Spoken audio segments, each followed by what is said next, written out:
Hey, BioE 131, this is Russ with Technical Briefing Module 6 on wearables. Just want to quickly go through some of the technology behind wearables that leads to all the ethical issues. And there's a lot of wearables, but let's focus on two things that the Apple Watch does. I have no specific relationship with Apple, but the Apple Watch is everywhere. And the two things it does is it does heart rate, and it can do electrocardiograms, ECGs, also known as EKGs because the Germans spell it with a K, electrocardiogram, and a heart rate. Okay, so for heart rate, if you looked at the back of a smartwatch, you'll notice that they have these little lights in the back. And the most commonly used is a green LED. There are other devices that use infrared LEDs. Infrared LEDs go into deeper tissues and muscles, and that's not really necessary on your wrist. Green LEDs are pretty good for superficial measurements. Although it's superficial, but green is better than red or blue or other LEDs because it does penetrate a little bit deeper. So the first issue is the penetration of the light into the tissue. So what happens is that let's use the colors that are available to me. So here's a wrist. Good. And what you have is an LED that, let's just say it's sitting, let's just say the LED is sitting here, and it's giving off light. That light will go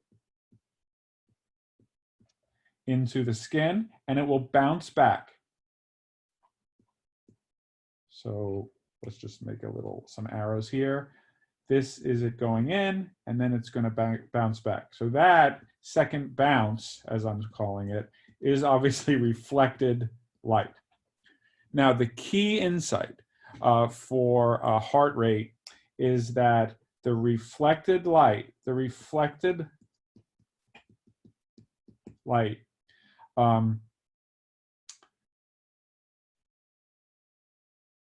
absorption is related to changes in volume, or really is just related to volume. So there's a sensor on the watch. So here's the watch. The watch is this big thing that includes this, and then there's a sensor. So the sensor is this black button, the light is the green one. It comes out of the light, it bounces back, and the sensor can see how much of that light was absorbed and how much bounced back to it, right? Because conservation of energy, all the light has to go somewhere. And somebody studied this and found out that the amount of light that is absorbed, and therefore the amount that is reflected back, is related to volume. Now, this is the cool part. When your heart beats, there's a slight increase in the volume of your arteries because there's like this big wave of pressure that's been produced by the heart giving a big press. And so there's a pressure wave that goes through your aorta to your arm arteries. I used to know the name of the arm artery, brachial artery, right down into the arteries in your wrist and in the and then smaller vessels like the capillaries. Those capillaries, when that wave comes, there's a slight increase in the volume. And as the wave passes, the volume goes down. So this technology is sufficiently sensitive that it can tell the change in volume in the wrist based on that wave coming through from the heartbeat. Well, that's all you need to know, right? Because then as the heartbeat comes each time, there'll be an increase in volume. You can detect that. You'll detect when it decreases. You count up how many of those increases followed by decreases happen in a minute, and that gives you your heart rate per minute. The other really cool thing, and I don't think they do this in the Apple Watch right now, but they could, is that, believe it or not, your breathing also changes the volume. When I breathe in, I'm creating a vacuum in my chest. That's what gets the air to go in because I'm creating negative pressure, that also tends to pull my blood a little tiny bit back into my chest. So there's a little bit drop in the volume of the blood in my arms and legs when I take a breath in. And when I do a breath out, since it's positive pressure, I'm pushing blood out to the periphery, and that can also be detected. So just to remind you, heart rate is around 80 beats per minute.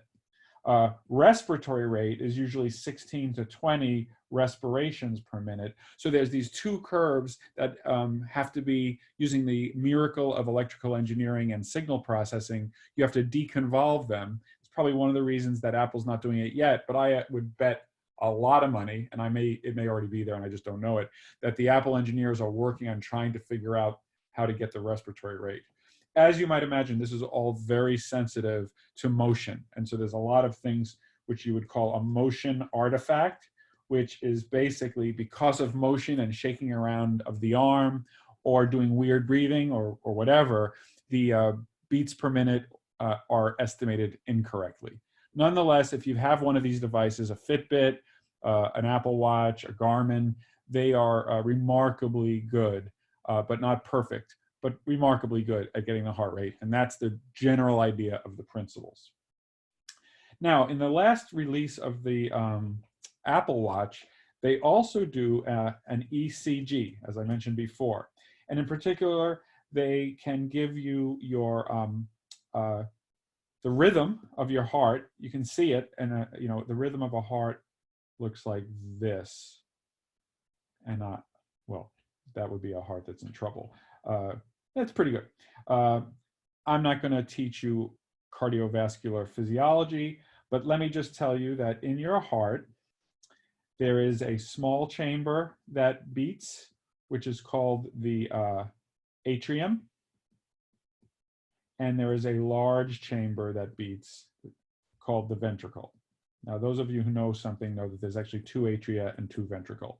But let's just focus, let's pretend that they were one. The atria contracting is that first little lump. And the ventricle contracting, ventricle is much bigger, and that's the second lump. By the way, this is time on the x-axis, and this is electrical impulse, electric voltage. So you can get an EKG from an Apple Watch, and they're using it mostly to detect abnormal, not all abnormal heart rates, but kind of the easiest to detect, which is called atrial fibrillation. And atrial fibrillation is when the atria, which are supposed to be beating like a clock and give you a very regular heartbeat, when they are irregularly irregular. So it's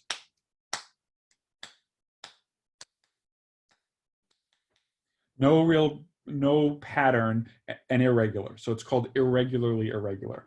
And that can be picked up by the Apple Watch. But I want to tell you about like how it's detected. Okay, so first I have to go a little bit into, I have to draw you a little picture of the heart. This is kind of what a heart looks like. And there's this big, very muscular chamber. So there's blood in here. Ooh, let's use colors. Oh, I love colors, as you know. There's blood in this chamber. And this is the ventricle. This is actually the left ventricle, which is the biggest, most powerful chamber in the heart. And when the left ventricle squeezes, when it beats, it contracts and it pushes this blood out into the aorta. And then it goes down to the rest of the body. So the left ventricle contracts, it makes a big squeeze. Those of you who are going to medical school will learn all of the technical language behind this. Even though this is a technical briefing, I'm trying to keep it light here. There's a big squeeze and it sends the blood throughout the body. Now, how does it contract? It contracts because there is an electrical signal that propagates through the heart that tells all the cells to contract at the same time. And when they contract, they also produce some electrical signals. The key thing is these are electrical signals, and so they create a little electrical potential. And it's a little tiny, and I'm going to draw these as little vectors of basically based on the motion of how the muscle is contracting. But if you know a little bit of physics, or else you just have to believe me, all of these little electrical potentials can be added up. And so the heart over time basically has a series of electrical potentials that change over time. So there'll be a very small potential, maybe pointing in one direction initially, but when that so this is, let's make it thicker here. Let's make a black one. And so this is a small potential in this direction. I mean literally like minus charge here, plus charge here. I'm making up the directions because I can't remember where the plus is and when the minus is. So that might be before the contraction. When the contraction happens, there's a huge potential in the other direction. And oops, sorry. The way you get this is by adding up this big arrow you get from adding up all those little arrows. Those little arrows change for a contraction, and there's a big change in the direction. So now maybe this is plus and this is minus. Okay, so again, I recognize that this may or may not make sense, but I would like to summarize that as you look at a heart from a distance, you can see that there is an electrical potential that is changing directions and amplitude, direction, as well as size on for every beat of the heart. Now, in order to detect that, you have to have electrodes hooked up to an electrical system. I'll do this in blue. You have to have an electrode, let's say one here and one here. So there's a positive and a negative electrode. They will see the projection of these vectors. So that's a small black vector and a big black vector. They will see the projection of that vector on the plane between them. So there's a plane between them. And so the little black one will look like this, and the big black one will look like this. See, I've literally mapped that black vector that was going sideways onto this blue line, and then it turns into this little guy here. And that black guy, there's a lot of angles, but when I project it onto that line, it looks like this. Now remember, I'm not drawing a movie, but there's a change over time from that little guy to that big guy, and that's what is being drawn in an EKG. So you could imagine that this is the little guy over here, and that this is the big guy. And you can see that this little guy goes up, but the big guy goes down for the most part. I sure hope that that makes sense. I mean, right now the iPad looks like a mess. Okay, but the key thing is that if you are doing an EKG on somebody, let's get a fresh board so that you don't get too confused by my bad description. So here is a person. That's their neck. This is their body. Okay, we're going to make this real quick. There's the heart. You need to have electrodes on one side and the other side of the heart, like here and here. But that's actually exactly the same as here and here, because these are physically continuous, and because of the rules of physics, they're equivalent. But you must have two leads. Okay, so that's lead 1, that's lead 2. This could be lead 1 star. This could be lead 2 star. And I could get an EKG with lead 1 star and lead 2, or lead 2 star and lead 1 star. As long as they're crossing through the heart, I will get that reading. Okay. Now, when you're wearing an Apple Watch, let's say you're wearing it on your left wrist, the back of the watch is touching your skin. So that gives you Apple Watch lead 1. But you need to get something else on the other side of the body. You don't have another Apple Watch on the other side of the body. Well, those of you who have Apple Watches know the answer. They ask you to touch the crown on the Apple Watch with your other hand. So now this guy, this hand is going to touch and it's electrically isolated. It's not creating a circuit with the part of the watch that is touching your skin. It's the crown, which is, separate. It's on the top of the watch or near the top of the watch. That creates one lead here. Apple Watch lead 2 is the tip of your finger that, although it's touching the watch, it's not creating a circuit, so it's not part of your left arm. It's part of the right finger, and that creates the lead that connects, that goes across the heart. And so this is a single lead EKG that the Apple Watch makes. And those of you who have done it know that you'll get something that looks like that. So, and that was a lot of words, and it probably makes this not a very brief briefing, but that's how the Apple Watch does it. It's the same principle as an EKG. The normal EKG in a hospital has 12 leads, so they put wires all over your body so they can get different projections through your heart. This is just one projection through your heart, the one that goes from your left hand to your right hand. Okay, the final thing I want to say is that we can use this for research. At Stanford, there is a project called My Heart Counts. Get it? It's a pun. And what they do is there's an app that you can download on an iPhone. You can Google all this. You sign up. I think the interesting things for the research is they have a nice consent that is all done on the app. And like David discussed for some other settings where there are app-based consent, it actually is a pretty darn good consent compared to reading a lot of boring documents and signing. They actually take you through it in steps. That's pretty good. Then they track you. They track your activity. Every now and then they'll ask you to do a little what I would call a provocative test. A typical one would be a 6-minute walk, where they say, could you please walk briskly for 6 minutes? Then they watch your heart rate and they record this. They have tens of thousands of people signed up for this, and they're trying to learn about heart health by correlating the activity. They also do questionnaires. And so you combine the questionnaire information with the objective measures of activity, with the intermittent provocative tests, and you do research. So this is a Stanford research project.